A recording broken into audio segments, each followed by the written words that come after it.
Terça-feira, 2 de janeiro de 2024, começa agora o Pix News. Veja os destaques desta edição. Número de mortes reduz no feriadão de Réveillon nas rodovias federais. Polícia Rodoviária Federal alerta para aumento no número de acidentes. Balneabilidade. 62% das praias de Santa Catarina estão próprias para banho. Principais destinos dos banhistas apresentam boas condições. Técnico do Real Madrid, Carlo Ancelotti, explica contato com a CBF e as possibilidades ventiladas de assumir a seleção brasileira. Espanhol Rafael Nadal retorna às quadras e vitória faz do atleta o quarto tenista mais vitorioso da história do esporte. No Paraná, queijos produzidos por cooperativa receberam selo de indicação geográfica, uma conquista e tanto para os produtores da região. Sanepar recolhe 108 toneladas de lixo das praias paranaenses. Maior volume foi coletado no dia 1º do ano. E você vai ver ainda: israelenses usam mergulho como terapia. Sobreviventes do ataque terrorista do Hamas mergulham no Mar Vermelho para superar traumas. Essas e outras notícias a partir de agora no Pix News.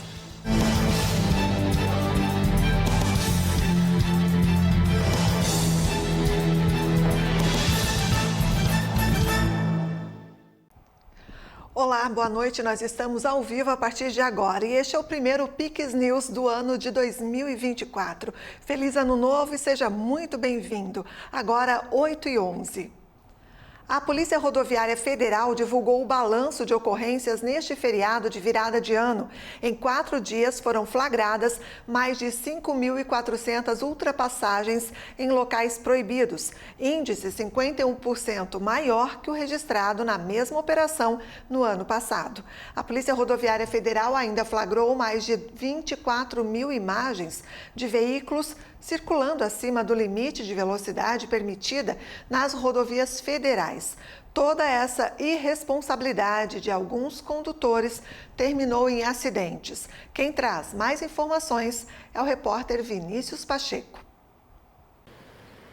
Olá, André. O feriado da virada de ano nas rodovias federais apresentaram redução de 25% no número de mortes nas estradas em comparação ao Réveillon 2022 e 2023. No entanto, a quantidade de acidentes ainda é alta. Neste ano, foram registradas 725 ocorrências, apenas um a menos que em 2023.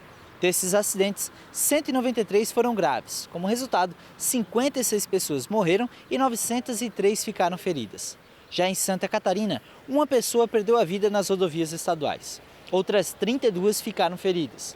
No estado, foram contabilizados 47 acidentes, sendo 23 considerados graves. Esse balanço é referente à operação nas rodovias federais de sexta-feira até a noite desta segunda. Já na terça-feira, hoje, o fluxo de veículos também é grande. Afinal, boa parte dessas pessoas que aproveitaram as festas no litoral estão retornando para casa. Isso tem causado grandes congestionamentos em várias regiões do estado. Por isso, é importante que a pessoa se planeje e tenha bastante cuidado na hora de retornar para casa, assim como tem orientado a Polícia Rodoviária Federal.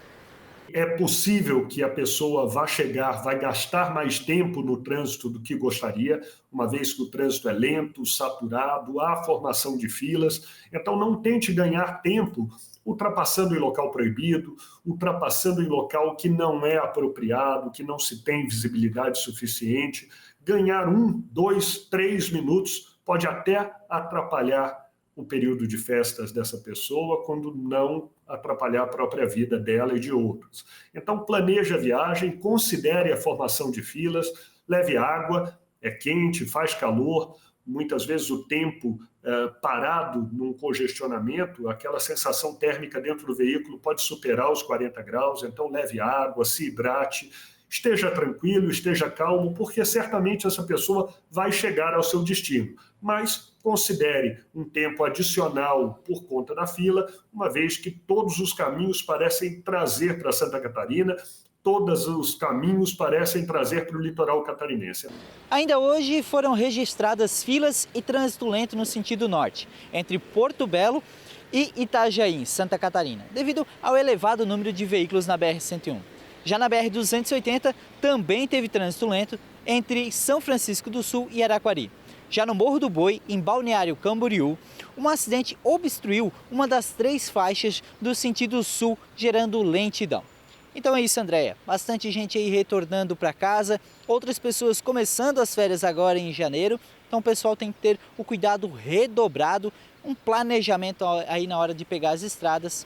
Então, atenção redobrada. Eu volto contigo no estúdio, Andréia.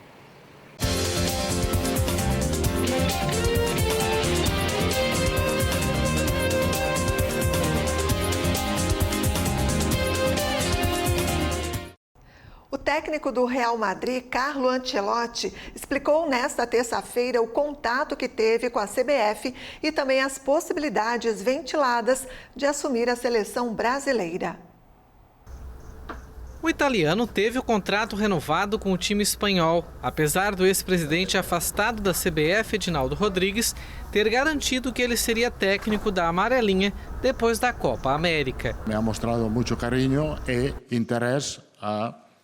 Ele me mostrou muito carinho e interesse para que eu treinasse o Brasil, o que me deixou muito orgulhoso, muito honrado. Mas isso dependia da situação que tinha com o Real Madrid, o que era claro para todos. Estava pendente da situação que eu tinha. Edinaldo Rodrigues teve a eleição invalidada por um tribunal do Rio de Janeiro e a presidência da entidade foi passada para o interino, que tem a missão de organizar novas eleições.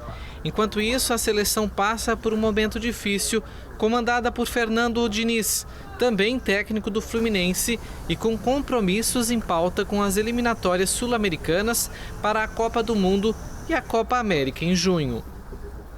E o espanhol Rafael Nadal retornou às quadras nesta terça-feira com uma vitória por 2-0 contra o austríaco Dominic Thiem no Aberto da Austrália. O triunfo fez dele o 4º tenista mais vitorioso da história do esporte. O tenista espanhol Rafael Nadal, ausente das quadras durante quase um ano por problemas físicos, teve um retorno impactante nesta terça-feira ao vencer o austríaco Dominic Thiem em 2 sets na primeira rodada do Aberto da Austrália. Sem jogar desde janeiro de 2023, devido a 2 cirurgias no quadril que geraram dúvidas até sobre a continuidade no circuito, o agora número 672 do ranking brilhou e não deu chances ao rival. No que o próprio Nadal descreveu como o provável último ano da carreira, a partida foi resolvida em pouco menos de 1h30 na vitória de número 1069, que fez do tenista o 4º que mais venceu na história do esporte.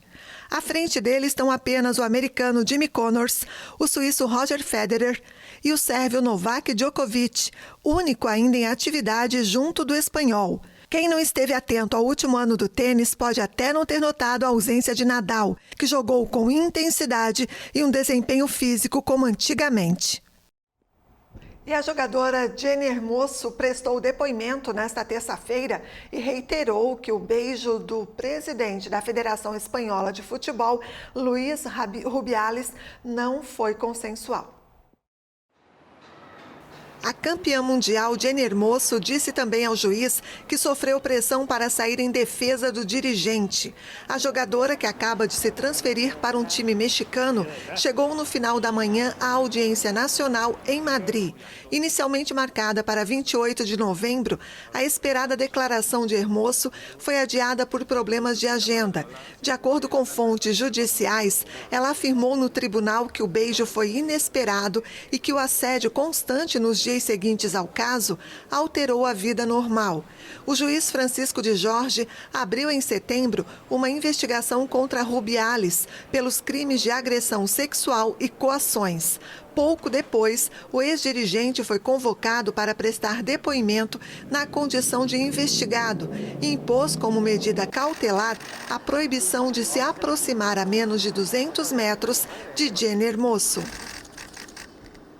De acordo com a Agência Nacional de Energia Elétrica, no mês de janeiro, a bandeira tarifária será verde. Isso significa que os consumidores não terão custo extra nas contas de luz. Segundo a ANEEL, a continuação da bandeira verde no início do ano é resultado das condições favoráveis da geração de energia. Há 21 meses, o país tem adotado a bandeira verde após o fim da escassez hídrica, que durou de setembro de 2021 até meados de abril de 2022.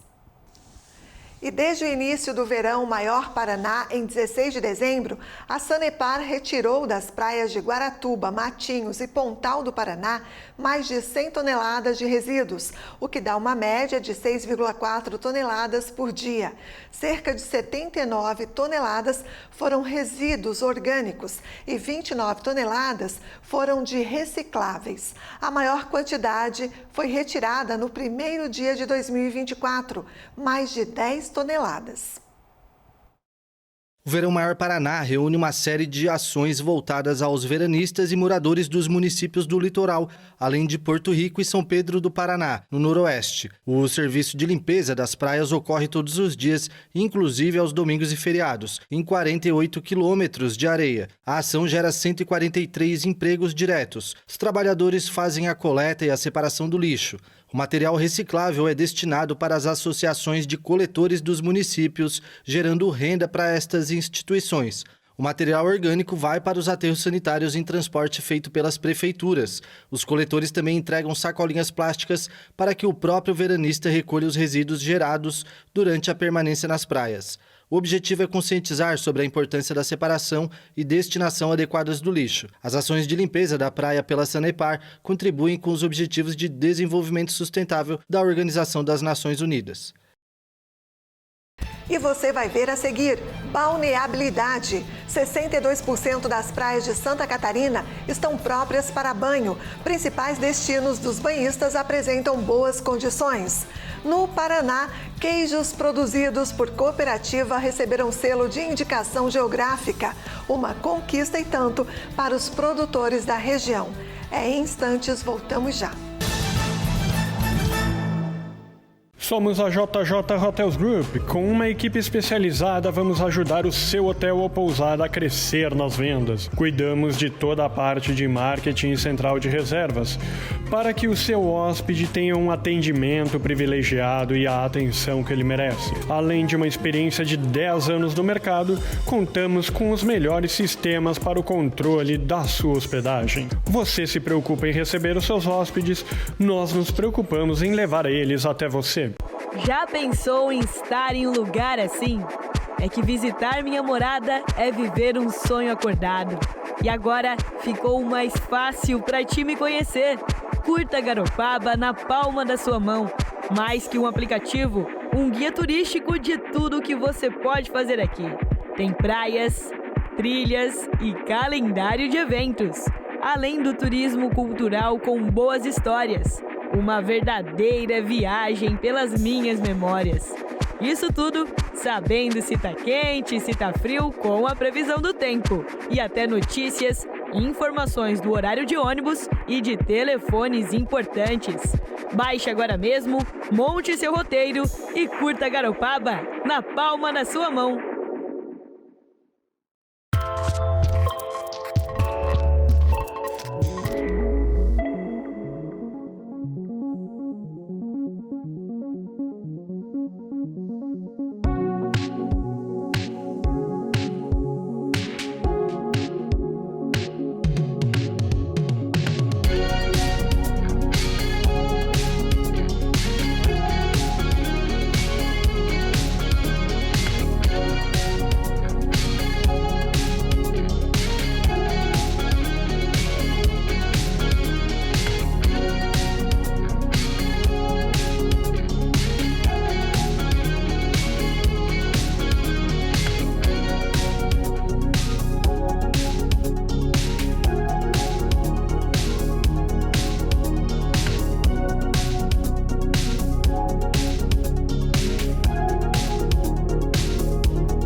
Estamos de volta agora às 8h25.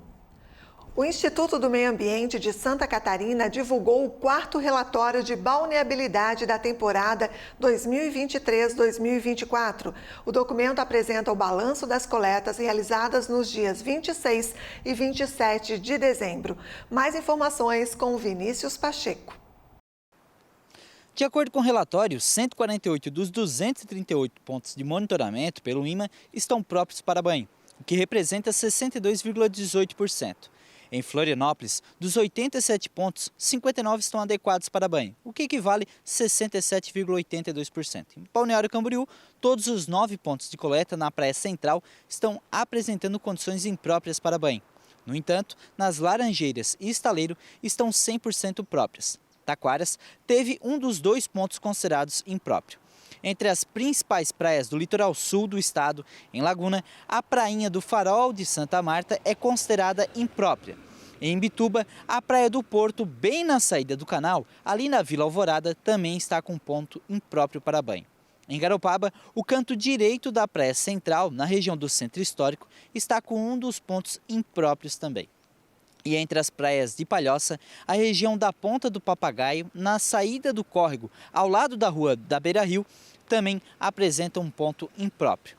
O programa de monitoramento da balneabilidade do IMA contempla 28 municípios litorâneos e mais de 100 praias e balneários do sul ao norte de Santa Catarina. As análises são realizadas semanalmente e os resultados são divulgados no site do Instituto. O IMA orienta os banhistas a consultar o relatório de balneabilidade antes de entrar na água. A instituição também recomenda que os banhistas evitem nadar em locais com bandeiras vermelhas, que indica as condições impróprias para banho. O próximo relatório da temporada será divulgado na próxima sexta-feira, dia 5 de janeiro. Eu volto com você no estúdio, Andréa. Obrigada, Vinícius. E 2 aviões colidiram em um aeroporto de Tóquio e pegaram fogo em seguida. Mais de 370 pessoas foram resgatadas, 5 morreram no acidente. Um avião da Japan Airlines pegou fogo na pista do aeroporto de Haneda, em Tóquio, nesta terça-feira, depois de aparentemente colidir com a aeronave da Guarda Costeira. A emissora NHK informou que todos os 367 passageiros e 12 tripulantes a bordo do avião Airbus foram evacuados, incluindo 8 crianças. Mas apenas um passageiro conseguiu sair da outra aeronave e 5 pessoas morreram. A agência de notícias Jiji informou que o avião da Guarda Costeira iria ajudar nos esforços de resgate após um grande terremoto que sacudiu o centro do Japão na segunda-feira. O Ministério de Terras e Infraestrutura, Transporte e Turismo está investigando o caso. O Japão não sofria um acidente grave de aviação comercial há décadas. O pior de todos os tempos foi em 1985, quando um jumbo JAL voando de Tóquio para Osaka caiu na região central de Gunma, matando 520 passageiros e tripulantes, em um dos acidentes mais mortais da aviação. Pelo menos 57 pessoas morreram no forte terremoto registrado na região central do Japão na segunda-feira, seguido por dezenas de réplicas. O balanço foi atualizado nesta terça-feira, enquanto os trabalhos de resgate se intensificam. Socorristas japoneses correm contra o tempo nesta terça-feira para resgatar os sobreviventes do violento terremoto que sacudiu o centro do país no primeiro dia de 2024, deixando dezenas de mortos e danos importantes.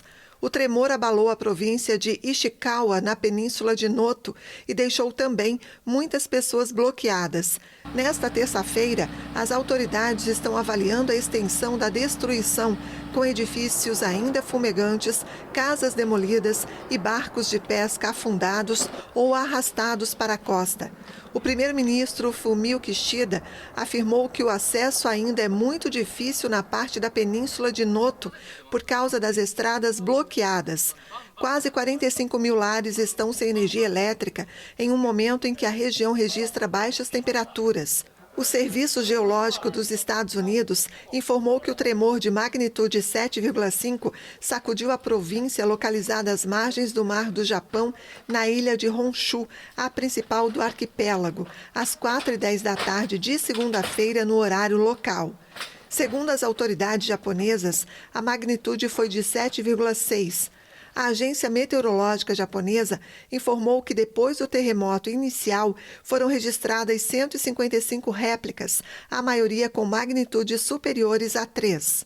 Ondas de 1,20 m atingiram o porto de Uwajima e outras menores foram registradas em diferentes locais. Mas, nesta terça-feira, a agência anunciou a suspensão de todos os alertas de tsunami. Situado no chamado Cinturão de Fogo do Pacífico, o Japão é um dos países do mundo onde os terremotos são mais frequentes. Em 2011, um terrível terremoto de magnitude 9, seguido de um gigantesco tsunami, deixou cerca de 20 mil mortos ou desaparecidos. A catástrofe incluiu o acidente nuclear de Fukushima, o pior registrado no mundo desde o de Chernobyl, em 1986. E o exército russo lançou nesta terça-feira novos ataques aéreos maciços contra a Ucrânia, matando pelo menos 5 civis e deixando mais de 90 feridos. As autoridades informaram ainda que mais de 250 mil pessoas ficaram sem eletricidade na capital Kiev. No Telegram, o presidente Volodymyr Zelensky denunciou o que chamou de campanha russa de terror. As mortes foram registradas em Kiev e arredores e em Kharkiv. Segundo o exército ucraniano, a Rússia disparou 99 mísseis e 72 deles foram derrubados pelas defesas antiaéreas ucranianas. Na véspera, o presidente russo Vladimir Putin prometeu intensificar os bombardeios na Ucrânia em resposta ao ataque que deixou 25 mortos e 109 feridos no sábado em Belgorod.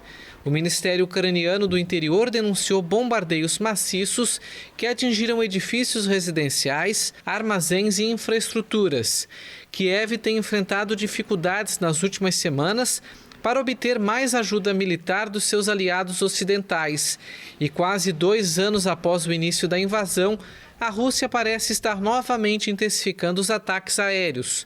Nos últimos dias, várias mortes foram registradas na Ucrânia após uma série de ataques com mísseis lançados por Moscou.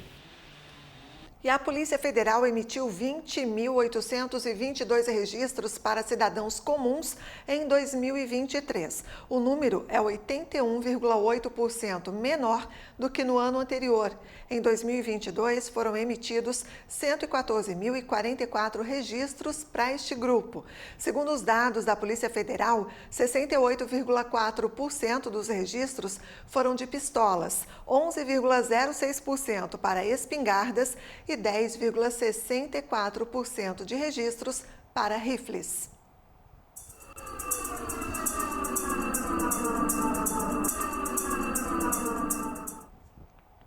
Mais de 30 pessoas foram presas na Turquia sob suspeita de terem executado serviços de espionagem para Israel em várias províncias. Outros 13 suspeitos acusados dos mesmos crimes são procurados, de acordo com a Promotoria de Istambul. O ministro turco do Interior afirmou que os serviços de inteligência de Israel preparavam uma agressão ou um sequestro de alguns dos estrangeiros espionados. Desde o início do conflito, o presidente turco Recep Tayyip Erdogan, tradicional aliado da causa palestina, tem aumentado as investidas contra Israel. Dirigentes do Hamas encontram há tempo refúgios em Istambul, mas autoridades turcas pediram que eles abandonassem o país depois do ataque de 7 de outubro em solo israelense, que deixou mais de 1.000 mortos e vários reféns.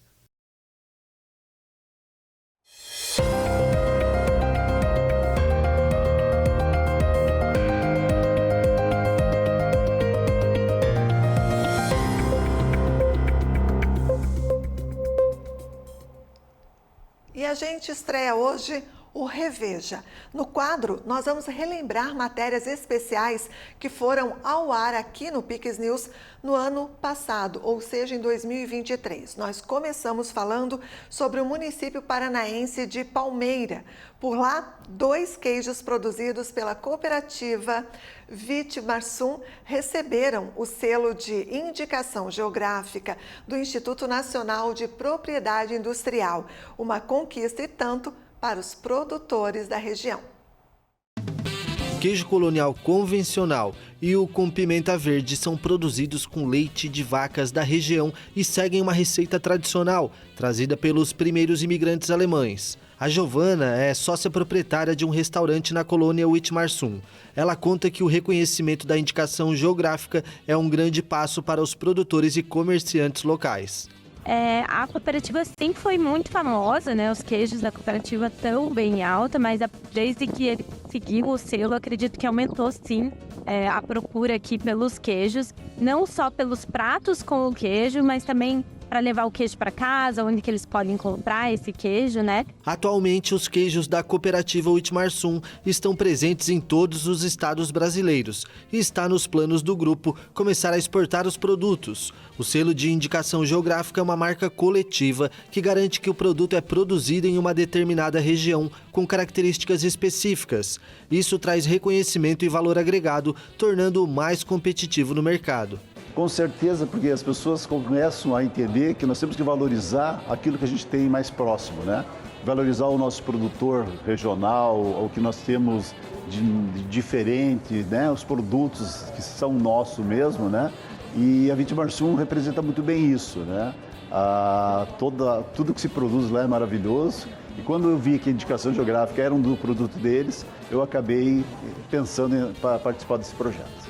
E é importante porque os clientes realmente identificam que aquilo é nosso, é do nosso estado, faz parte da nossa cultura. Os queijos de Vitimarsum são um exemplo da riqueza gastronômica do Paraná. O estado conta com 12 produtos com selo de indicação geográfica, entre eles o vinho de São José dos Pinhais, o café de Arapongas e a erva mate de São Mateus do Sul.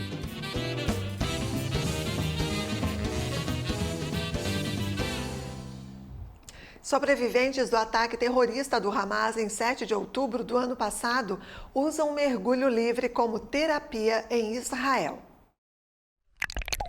Nas profundezas do Mar Vermelho, no Golfo de Aqaba, conhecido também como Golfo de Eilat, em Israel, sobreviventes prendem a respiração e usam mergulho livre como forma de terapia após o trauma causado pelos ataques do grupo terrorista Hamas em 7 de outubro. Algo sobre aquela sensação a 23 metros de profundidade, quando os pulmões se comprimem e o diafragma dói e a garganta fica totalmente sufocada e os dedos dos pés se apertam. Essa é a sensação que permaneceu comigo durante todos aqueles dias de 7 e 8 de outubro. Antes de mais nada, é uma pequena atividade. Temos que fazer isso, porque é muito fácil ficar no hotel de mau humor. Então, em primeiro lugar, isso nos faz sair. Em segundo lugar, realmente nos desconecta. Pensamos nisso, não pensamos em mais nada. Acho que a terceira coisa boa é que, como acabamos ficando cansados, isso nos ajuda a dormir à noite. Após os ataques de 7 de outubro, a família foi evacuada para Eilat, na rua da Reserva Natural de Coral Beach. A Federação de Mergulho de Israel, clubes e dezenas de voluntários se mobilizaram para oferecer aos israelenses evacuados cursos de mergulho autônomo e mergulho livre no local. Estudos sugerem que a terapia por meio de mergulho pode ser benéfica para o tratamento de traumas. O novo ambiente subaquático, a atividade física, os exercícios respiratórios e o controle do corpo, bem como a exposição e a superação do medo, podem servir para atenuar a dor emocional.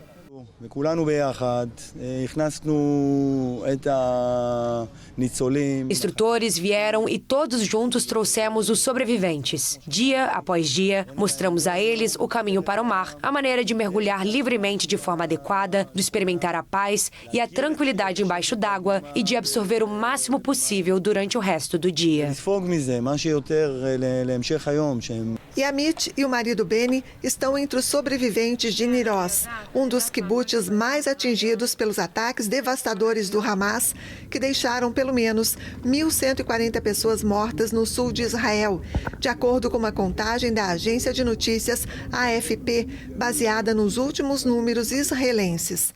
Israel prometeu destruir o Hamas e lançou uma ofensiva punitiva que reduziu a ruínas vastas áreas de Gaza e matou mais de 22 mil pessoas, a maioria mulheres e crianças, de acordo com o Ministério da Saúde do território administrado pelo Hamas.